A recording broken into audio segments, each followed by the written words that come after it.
So let's read this question. So this question says 90% of the radioactive sample is left in decayed after time t has elapsed. Okay, what percentage of the initial sample will decay in a total time 2t? ठीक है, 2t time में आपका कितना sample क्या होगा आपका will DK. ठीक है, ये आपको यहाँ पर कैलकुलेट करके बताना है। तो देखिए बच्चों, इस क्वेश्चन का की कॉन्सेप्ट क्या लिख सकते हैं।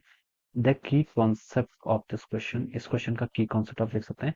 आपको देखिए रेडियोएक्टिव सैंपल में यहाँ पर बताना कि कितना percentage of the initial sample will decay in a total time 2t। ठीक है, तो इस क्वेश्चन का की कॉन्सेप्ट आप देखिए रेडियो एक्टिविटी लिख लीजिए। क्या लिख लीजिए आपका रेडियो एक्टिविटी लिख सकते हैं। ठीक है, या फिर हम रदरफोर्ड सोडी लॉ भी लिख सकते हैं। ठीक है, रदरफोर्ड सोडी लॉ देखिए आपको क्या बताती है, रेट ऑफ डिसइंटीग्रेशन। देखिए एन इज इक्वल टू कितना होता है, N not E to the power minus lambda T. ठीक है, कोई सैंपल है जिसमें initially T is equal to 0 time पर आपका टोटल नंबर ऑफ कहते हैं आपके एन नॉट थे। ठीक है, और फाइनली देखिए किसी टाइम टी पर आपके एन नंबर ऑफ क्या बचे हैं आपके यहाँ पर न्यूक्लियाई बचे हुए हैं। ठीक है, तो ये हम बता सकते हैं N is equal to N zero E not minus E to the power minus lambda T. ये आपके रदरफोर्ड सोडी लॉ है। ठीक है, ये हम बोलते हैं। अब क्वेश्चन में आपको बोल रखा है कि 90% of the radioactive sample is left. ठीक है, ये आपका क्या एन किसी टाइम पर आपका कितना, किसी टाइम टी पर आपका कितना सैंपल बचा हुआ है। तो यहाँ पर बोला गया कि 90% of the radioactive sample is left. ठीक है, 90% लेफ्ट है, यानी कि इसको हम लिख सकते हैं 9/10। और मान लीजिए इनिशियल आपका एन नॉट था। ठीक है, तो इसका हम यहाँ पर से इसको ऐसे लिख सकते हैं। ठीक है, e to the power minus lambda. Okay, time t elapse. ठीक है, तो यहाँ से आपका टी हो जाएगा। तो बच्चों उसको देखिए सॉल्व कर लीजिए, एन नॉट सबका एन नॉट कैंसिल हो जाएगा।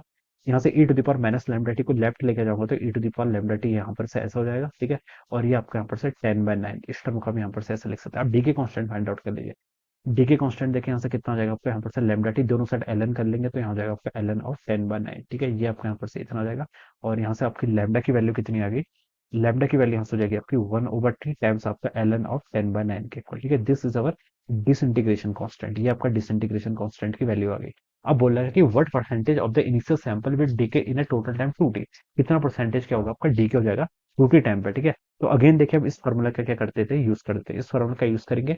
तो एन इज इक्वल टू देखिए N not E to the power minus lambda T. Lambda आपने क्या कर लिया, कैलकुलेट कर लिया। ठीक है, तो इसका पर पुट कर लीजिए e to the power minus lambda की वैल्यू यहाँ पर पुट कर ली 1/t एल एन ऑफ 10/9 के इक्वल इंटू टाइम टी। कितना टाइम में बताना है, 2t टाइम पे। यहाँ पर इसको 2t पुट कर लेते हैं, टी से यहाँ से टी कैंसिल हो गया।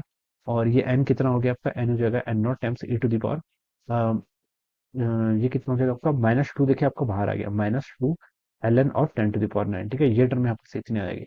L N M to the power N, देखिए वाला फॉर्मूला यूज कर लेते हैं। देखिए L N X to the power A है मान लीजिए, तो इसको हम क्या लिख सकते हैं, ए एल एन एक्स लिख सकते हैं। ठीक है, तो ए एल एन एक्स को देखिए ए को मैं इसकी पावर में लेके आ गया, तो यहाँ पर भी वही कर लेता हूँ मैं। Not A to the power कितना हो जाएगा, एल एन 10⁻⁹ की पावर ऑफ टाइम -2 हो जाएगा। ठीक है, और e to the power L N X को क्या लिखते हैं, सिंपली एल एन एक्स लिखते हैं। तो यहाँ पर एन नॉट और ये आपका कितना हो जाएगा, N not 10/9 to the power -2, इसको मैं डिनोमिनेटर में लेके जाता हूँ तो आपका 10/9 स्क्वायर हो जाएगा। ये टर्म यहाँ से इतनी हो गई।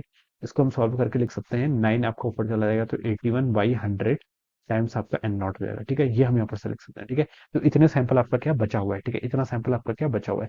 तो देखिए 81% तो आपका बचा हुआ है, और इसने बोला कि what percentage of the initial sample will DK.